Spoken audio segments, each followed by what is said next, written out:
our next presentation is to explore the role of the health literature in enabling greater patient involvement in wound management.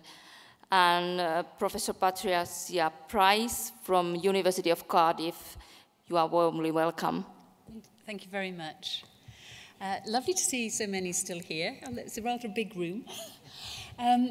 Health literacy is something that I've been asked to look at for the next little while. And what I'm going to do is talk a little bit about what it is, think about why it's important, ask whether there's any data to suggest that it makes a difference, and then pull it all together at the end with some key messages that I hope you'll be able to take away with you. Health literacy is a term that's used quite a lot in the United States, less so in Europe at the moment. Originally, definitions really focused on could an individual read the information that they had, and could they understand it? But in recent times, we've realised that that definition is very, very simplistic. And in fact, health literacy is something that is actually quite difficult to define and is actually quite complex.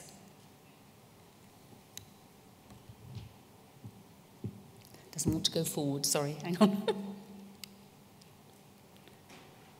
Okay, we're stuck on this slide. It could be interesting. Okay, here we go. Thanks very much. Sorry about the problems at the back there. And the broader definitions actually are enabling us to think about both the skills that people need and the complexity of information that people have to manage. So if you start in the top here, then obviously your cognitive skills, your problem-solving ability, how you're able to think and solve problems is going to be key. Your social skills in terms of how you can communicate with others. Do you have the motivation to get out there and find what you need to find? Do you have the ability to weave your way through the very complex healthcare systems that we've already heard about? And despite the fact that it may be a right for patients to have equal access, I suspect we all know that that isn't actually the case in reality. And they have to then understand and use written word, changes in the internet, the oral information they hear. Many will now have to learn how to use a computer, and if you were in the opening session this morning, the pace of technology change is something we're all going to have to learn how to do. Those new technologies will require new skills. And then within that, they have to find their way through a very complex organisational structure. And it doesn't really seem to matter which country we talk about, the healthcare system is difficult. My own mother-in-law is currently 86, and she is very frail, and mobility is becoming a problem. I consider myself to be reasonably well educated. My husband's a school teacher, he's reasonably well educated. But we have really had to battle to understand how to get into the interface between social care and healthcare. It just isn't easy. It isn't straightforward. The World Health Organization have told us that health education on its own isn't enough because of these other aspects, the environmental, political, social abilities of an individual, your socio-economic background, what you've got access to, who have you got to fight on your side, are all things that will influence whether or not you can participate fully in the healthcare system that's available. So more recent definitions have tried to focus on three key facts. Yes, you do need to be able to read and understand the information about healthcare that you're given or about wound care. But it's the ability to engage with that wider healthcare process that really can make the difference. And the emphasis is probably on us as healthcare professionals then to try and look at how we provide care in a way that makes it easier to access. Try to get the barriers down. And certainly the EWMA documents that are being presented later in the week about healthcare systems really do focus on the number of barriers that people have to get through. Why is it important? Well, literature is now coming forward that shows that poor health literacy, not just ordinary literacy, is indeed linked to poorer health outcomes. Mortality seems to be higher. People know less about their chronic conditions, know less about how to manage them. And in Australia, they found recently that 1/3 to about a half, that's a lot of people, have great difficulty understanding and engaging with the healthcare system. And again, if you were here for the opening session this morning, you will have heard William talk about the fact that the Australian government are now really going to try to tackle simplifying the healthcare system so it's easier to access. I'm going to talk about some data from England, and as somebody who's Welsh, that is quite different from the UK generally. So from England, there was a survey done in 2003, just on basic literacy levels. Okay, this is not health literacy now, just basic literacy. And the numbers were quite frightening. 46%, that's 1.7 million people, 17.8, even worse, scored at a level that meant they couldn't fulfill their whole potential. And about just over 1 million were functionally illiterate. This is a big number of people. Numeracy was actually even worse. 75% did not have the numeracy levels to be able to fulfill their true potential. And 5% were functionally innumerate. Now, if you put that within your mobility problems, your difficulty to get out of the house, not necessarily having somebody to talk for you, there are large numbers of people with very, very big and significant barriers to getting into healthcare. There was a new study published nearly 2 years ago now with a very, very large number, 7,857 people, again, all in England, 52 years or older.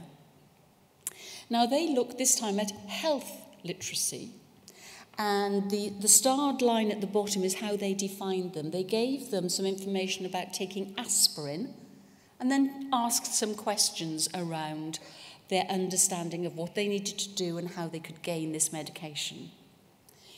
They split the group into 3, high,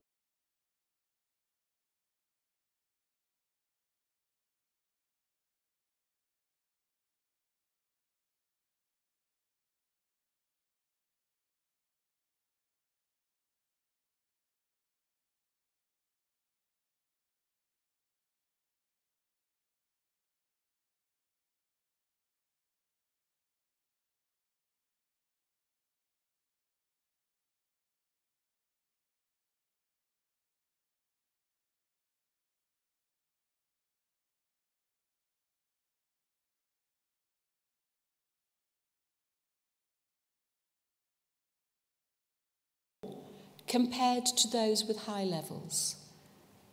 Median was 1.15. Now, there is clearly an overlap with cognitive ability, so they did a further adjustment to see if that's what was explaining the difference. But it still stayed there. There is a poorer outcome if you have poor health literacy. The summary of that data show that about 1/3 of the older adults in England had difficulties in reading and understanding relatively basic health information about taking aspirin. And those with that poorer level of health literacy actually were associated with higher mortality, even when other factors were taken into account. And this is the sort of thing we really do need to bear in mind when we're working with patients. Now, although literacy isn't the only piece here, but there are some things we as professionals can do to make our messages clearer, that there's lots of data show really do make a difference. Things like using pictures, but please make sure they're culturally sensitive, because to be honest, what's used as a symbol for something in one country isn't necessarily the same elsewhere, as you could find out to your expense. We all have a tendency to use a lot of jargon. Patients often don't understand that. If you change your job, usually for the first 6 months, it sounds as though everybody else is talking in a foreign language. It has so many abbreviations, acronyms, ways of saying things. Patients need to have it said clearly. Using headings to group key points together. You know, this isn't rocket science, but they're things that can make a difference. I put the word statistics and then an exclamation mark. If I was to do a show of hands of who likes stats, I suspect most of you would say, no, thank you. We all have a little bit of a blind spot with statistics. And what we have found through a lot of evidence is that patients will prefer it if you use examples or little stories or personal ways of describing. And we have known since 1956, from a seminal piece of work by George Miller, that most of us can never take in more than 5 pieces of information in one go. It's actually 5 plus or minus 2, because the range is 3 to 7, but on the whole, getting in 5 pieces of information is quite a lot. If you're going to do it in absolute risk numbers. 10 people out of 100 will, rather than percentages, rather than the fancy hazard ratios that the papers use. And always talk about the same time frame, otherwise people get very confused. There's enough evidence out there to demonstrate very clearly that if your numeracy is poor, you are likely to overestimate your risk of illness and underestimate the benefit you can get from participating in healthy behaviours.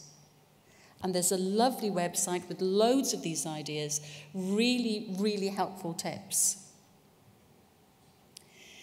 So the bits we can do quickly are make sure that our messages are clear, that essential pieces of information, particularly about how to get into the healthcare system, are given first and by themselves. The key bit, don't make it more complex, straightforward. Always use rating scales if you're going to use them, or bar graphs or pictures, where a higher score is something positive or something better.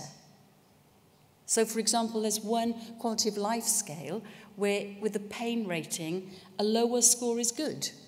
People get very confused by mixed messages then. Try to use the same denominators, the same way of describing all your stats. And again, pictures and videos really do work, but make them culturally sensitive. The bit that's going to take us a longer time, and the bit I applaud EWMA for starting to try to tackle, is that healthcare systems have to become easier to navigate. What we know from the data so far is that people feel they're too complex. They get passed around the system until they come back to the place where they first started. You get passed from one part of the hospital to another part, out to the community, and then back to the hospital again. And very often people do not know who they can ask to help. Where can I go? Where do I get this information? Which means that very often both patients and their families feel completely lost in a system that's there to help them. So, do we need to be aware of health literacy? I think we do. But it's more complicated than we thought, so we'll have to watch this space and look at what we can do to try and make it easier to make our services fit what patients need. I thank you for your attention, I thank you for the kind invitation, and I thank the fantastic translators who must be exhausted listening to us all day. Thank you very much. Please stay there if there is some questions. So thank you, Patricia, about your excellent presentation. And is there any questions? I think those numbers you showed us stopped to thinking about what is happening.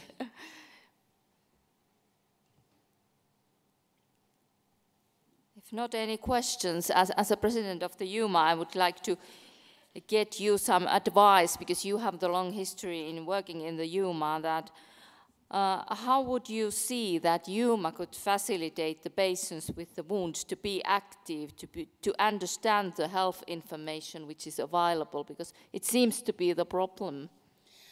I think it's understanding the information is one part of it.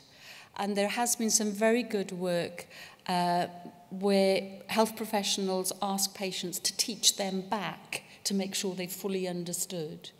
But I think if you're dealing with complex patients with complex healthcare needs, it's quite difficult to make single messages, and perhaps we make them a little bit too complicated because we're trying to get so much over to them about what they need to do. So maybe we need to take a more phased approach.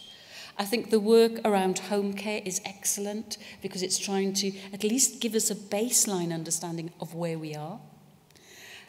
We all seem to have these difficult problems where we know the research that is out there that works isn't yet being used properly. So I think there are a number of things we need to do about working together to make that happen. But I think we do need to start looking at how we provide care in a way that's just more understandable from a patient's point of view, rather than it works for us as professionals, which is how we've all developed, really. If there was an easy answer, I think we'd have found it by now. Yeah. But we're moving in the right direction. Yeah. Slowly, but to the right direction. Thank you, Patricia.